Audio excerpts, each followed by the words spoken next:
Radhe Radhe. The 4 agreement part 10। आज हम इसमें गपशप करना इसके बारे में आज परिचर्चा करेंगे कि यदि हम अपने रोजमर्रा के जीवन में होने वाली घटनाएं देखें तो पता चलेगा कि दिन में हम कितनी बार एक दूसरे को अपने शब्दों द्वारा सम्मोहित करते हैं। शब्दों के माध्यम से होने वाले इस सम्मोहन को बोलचाल की भाषा में हम गपशप करना कहते हैं।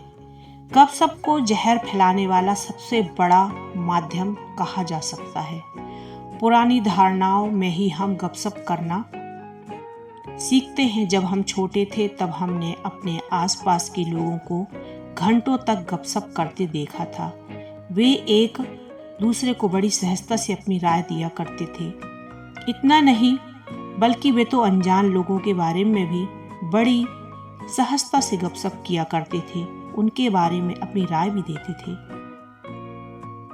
इस प्रकार सदियों से लोग गपशप के द्वारा सहजता से अपनी राय प्रदर्शित करते हैं और अनजाने में भावनात्मक जहर को फैलाते हैं। इस तरह बड़ों को गपशप करते हुए देखकर हमें भी ऐसा ही लगने लगता है कि यही चर्चा करने का आसान तरीका है। हमारे समाज में गपशप करना यह संवाद करने का महत्वपूर्ण माध्यम बन गया है। इस प्रकार गपशप करना हमें अच्छा भी लगने लगा है, क्योंकि हमारे जैसे अन्य लोग भी अपने जीवन में दुखी हैं। यह भावना हमें संतुष्टि प्रदान करती है। एक मुहावरे में कहा गया है कि दुख में कोई सहयोगी हो तो अच्छा लगता है। जो लोग नर्क की अवस्था में कष्ट पाते हैं वे स्वयं को अकेला नहीं देखना चाहते। भय और कष्ट नर्क के सपने के महत्वपूर्ण अंग हैं और अब यही हमारे ग्रह के यानी समाज के सामने सपने पर हावी हुए हैं। कंप्यूटर का वायरस। अगर हम इंसान के मन को कंप्यूटर की उपमा दें तो गपशप करने की आदत को हम वायरस कह सकते हैं। कंप्यूटर वायरस भी कंप्यूटर की बोली का वही हिस्सा है जिनमें दूसरे कोड लिखे जाते हैं, लेकिन इसकी मंशा हानिकारक होती है। यह कोड उस समय अपने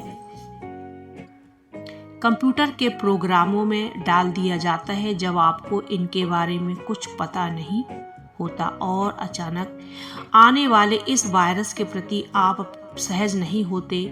आपके कंप्यूटर में वायरस आने के बाद वह तुरंत अपना काम शुरू करता है। वायरस कंप्यूटर के अन्य प्रोग्राम के साथ तुरंत एक रूप हो जाता है। इसके फलस्वरूप वे प्रोग्राम में एक तो काम ही नहीं करते या फिर गलत तरीके से काम करने लगते हैं। गपशप यानी व्यर्थ की बातें भी इंसान के जीवन में इसी तरह से काम करती हैं। इस बात को एक उदाहरण से समझें। एक लड़का नई कक्षा में पढ़ने के लिए जा रहा है।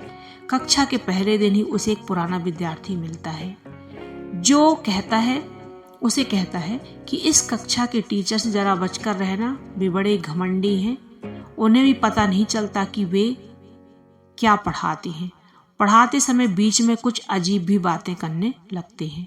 जब वह लड़का उस विद्यार्थी की बातों पर यकीन करने लगता है तो इसका अर्थ ही है वह विद्यार्थी की भावनाओं का वायरस अपने अंदर ले रहा है। फिर वह जांचकर भी नहीं देखता कि उस विद्यार्थी ने ऐसा क्यों कहा होगा। हो सकता है कि उस विद्यार्थी को उस टीचर द्वारा कक्षा से बाहर निकाला गया हो या उनके मन में अपने ही अलग भय तथा संदेह रहे। ऐसा और भी कई कारण हो सकते हैं जो उस लड़के को पता नहीं है।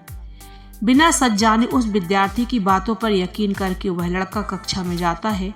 जब टीचर सिखाना शुरू करते हैं तब उस लड़के को पता ही नहीं चलता कि उसके भीतर गए हुए वायरस ने काम करना शुरू कर दिया। अब वह पुराने विद्यार्थी के दृष्टिकोण में उस टीचर को देखने लगा जिनके बारे में वह व्यर्थ की बातें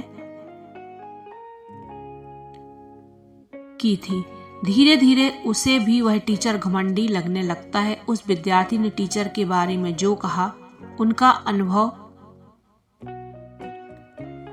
उस लड़के को होने लगता है। फिर वह लड़का कक्षा के अन्य विद्यार्थियों के साथ भी अनुभव बांटता है। इसके बारे में खूब चर्चा करता है। कुछ विद्यार्थी भी अपना अनुभव बढ़ा चढ़ाकर बताते हैं। इस प्रकार उस कक्षा के सारे विद्यार्थी गलत नजरिए से उस टीचर को देखने लगते हैं। इन सभी बातों को उस लड़के पर विपरीत परिणाम होता है और वह कक्षा को छोड़ने का निर्णय लेता है। वह उस टीचर को भी दोष देता है, लेकिन असल में दोष उस टीचर में नहीं बल्कि वायरस फैलाने वाली निरर्थक बातों में होता है। उस लड़के ने कक्षा में टीचर ने क्या सिखा रहे हैं इस पर ध्यान देने के बजाय उस पुरानी विद्यार्थी की निरर्थक बातों पर ध्यान दिया। इस प्रकार वह गपशप का वायरस सभी में फैलता रहता है। यह सारी उथल-पुथल उस कंप्यूटर वायरस की वजह से हुई। जो गलत जानकारी भी दो लोगों के बीच का संवाद रोक सकती है। यह वायरस हर इंसान के दिमाग में जाकर उसे संक्रमित कर देता है। इस प्रकार वह अनेक को अपनी चपेट में ले लेता है। जब भी कोई अपने साथ गपशप यानी व्यर्थ की बातें करता है तो इसका अर्थ ही वह अपने भीतर वायरस डाल रहा है। इस वायरस से आपकी सही दृष्टिकोण से सोचने की क्षमता कम होने लगती है। उसके पास आई हुई व्यर्थ की बातों से मुक्ति पाने के लिए आप ही वे बातें किसी और को बताते हैं, लेकिन ऐसा आप उस वायरस को